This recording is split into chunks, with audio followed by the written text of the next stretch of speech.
Welcome to the Life Success and Legacy Podcast. We're glad you're here, and we hope you enjoy the episode.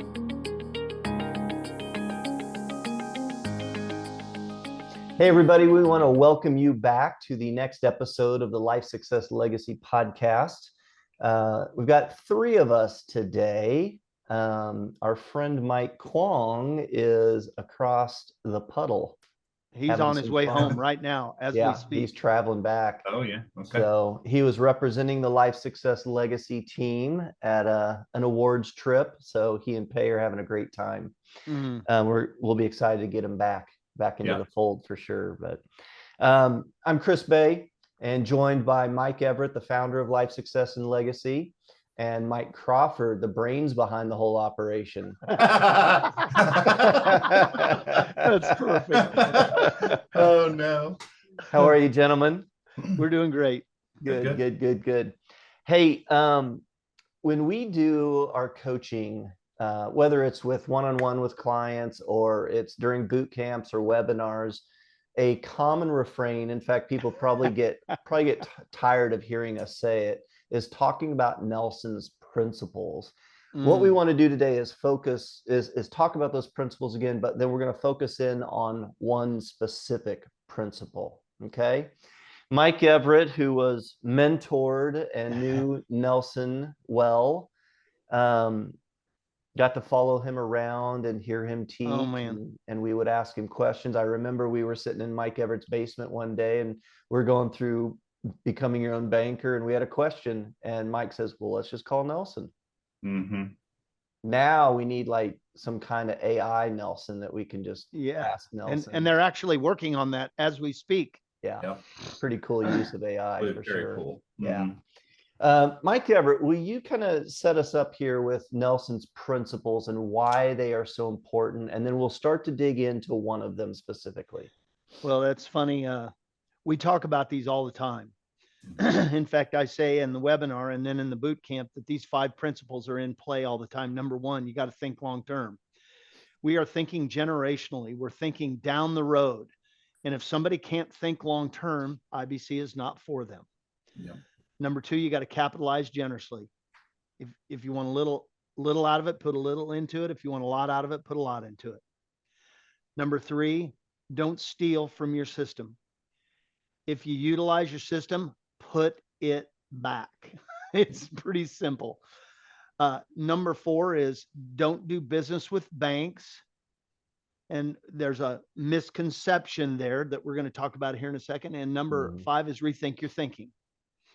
And, as far as rethink your thinking, we as a team, even though this is what we do all day long, we need to rethink our thinking. In fact, we're doing that as we speak, in order to make our business run more streamlined, more functionally, so everybody has a job and everybody does their job well. But I think what we're going to concentrate on today is don't do business with banks. So that's an interesting principle. Don't do business with banks.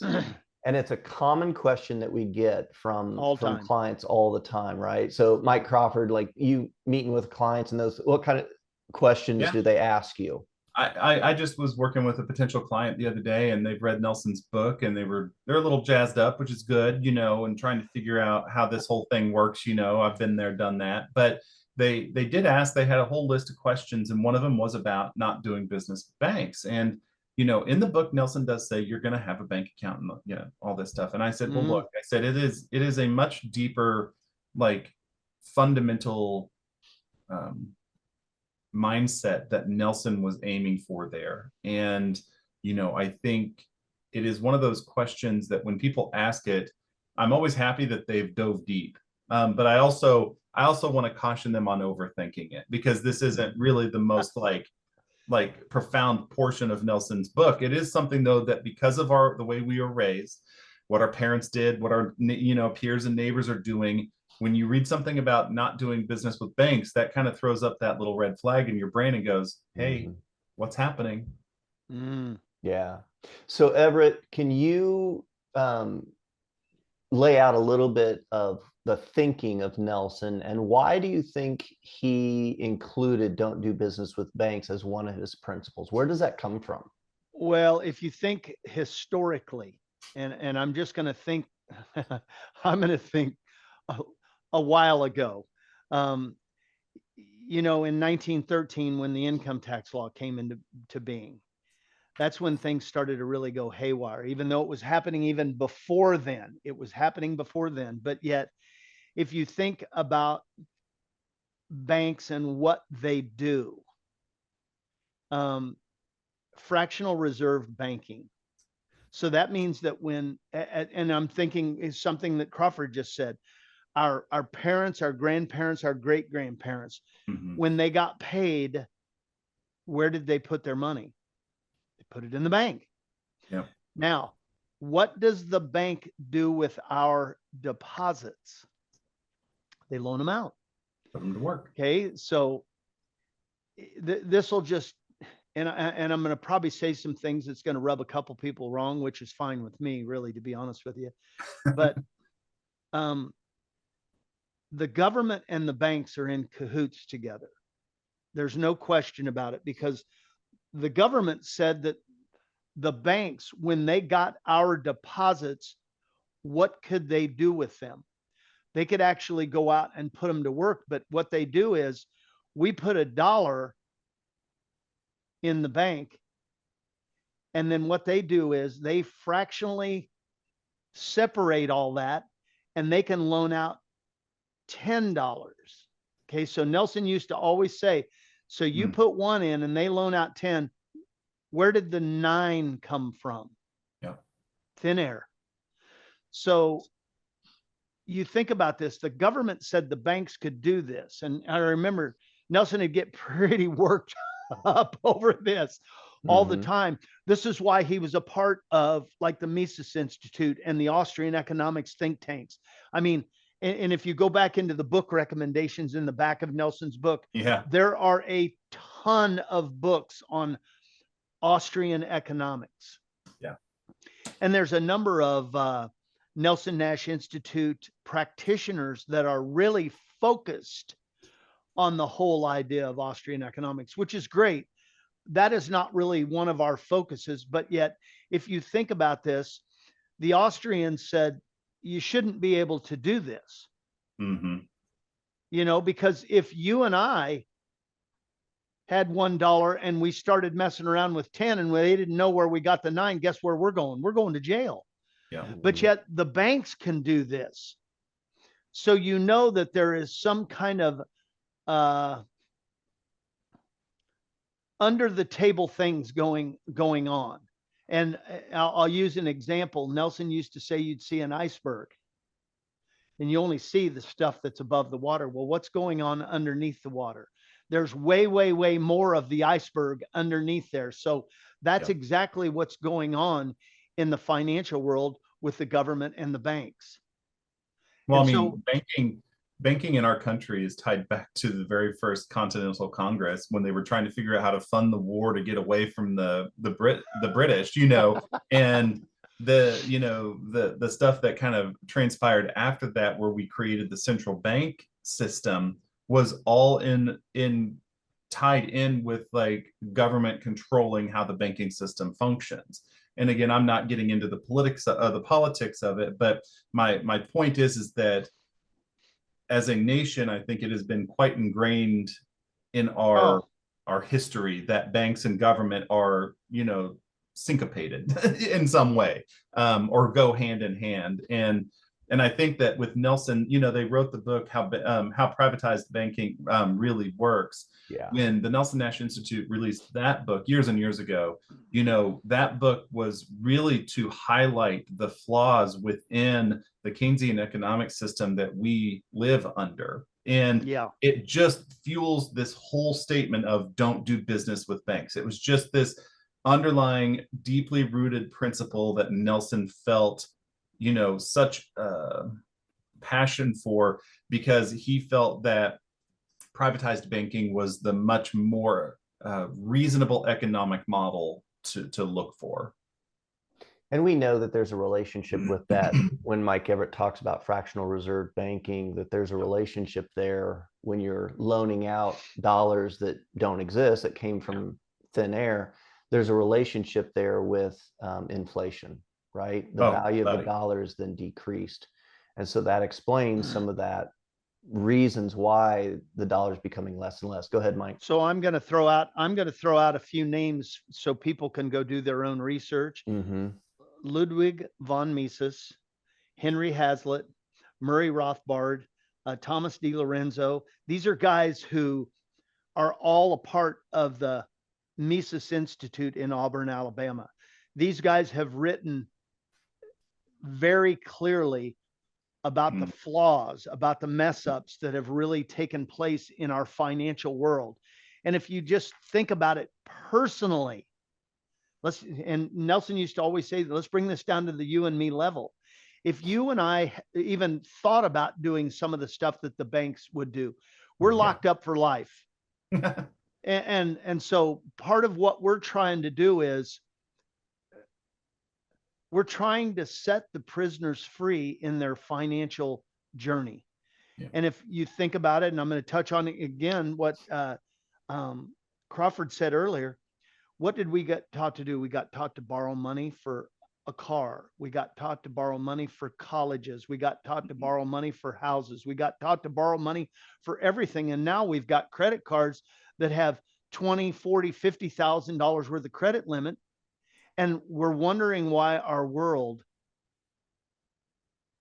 is in such a bad place. Well, and I'll twist that too, Mike. I think that that's an excellent point. And I think Nelson's real principle boils down to the idea that if you want to borrow money, do it privately, do it in your family bank. Come on, we man. are still, I said this 6 years ago, whenever we did that first podcast with, my policy of Milo's sitting between me. And I said, he'll never have to borrow money from a bank. That is still the thing that I think about every day. Every time we talk about, Mary and I talk about adding more policies or, income stacking or, whatever it is that we do with our system, I constantly and consistently think about the fact that my kiddo will never have to borrow money from a bank. He has a fund and a source to go to. Yeah. Pretty amazing. You rascal, if I would have started it when I was your age. Yeah. I know. and I'm very fortunate there. And I was just talking to the potential client that I was referring to, and they were like, well, of the principles that Nelson has, the 4 things that IBC can do, what's the thing that you look for at this moment? And I said, legacy. They're like, well, what about all the other stuff in between? I said, sure, it matters. But that's the one that when I started this whole thing 10 years ago was at the top of my list, was how can I leave a legacy for my kiddo? Yeah. And that was it. That was the purpose. Yeah. That's funny that you're bringing that up, because I literally, when I started my journey at age 50, I literally said to myself, I'm not going to be able to utilize IBC the way that I want to, but I'm going to make sure that my kids and the grandkids that I didn't have at the time, we're not going to have to think about all of this financial junk that you and I have had to think about. Yep. Yeah. 100%. So when we talk about don't do business with banks and clients ask us about that, sometimes they're like, so we're not going to have a checking account or a savings account? We're like, no, you're still going to have those things. But eventually you wouldn't necessarily have to take a loan from a bank to purchase a car or, school loans, those kinds of things. But we have some clients that I think Nelson would be incredibly proud of, and I won't mention names, but we have clients who are actually doing, Nelson always talked about banking should happen at the you and me level. That's right. And so, I wrote the book Family Banking with Purpose. And so that's about how a family can actually create their own banking system. But then what some of our clients have done is they have expanded that circle even broader to where it's outside the family, where they're actually doing loans with other people. Private loans. Private loans, hard money lending, right?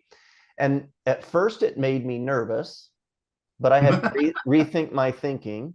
That's right. And I thought back to Nelson. I was like, Nelson would be so proud Mhm. that they're actually doing banking at the you and me level. They're doing the privatized banking that the Austrians have yearned for, in terms of like a true economic system.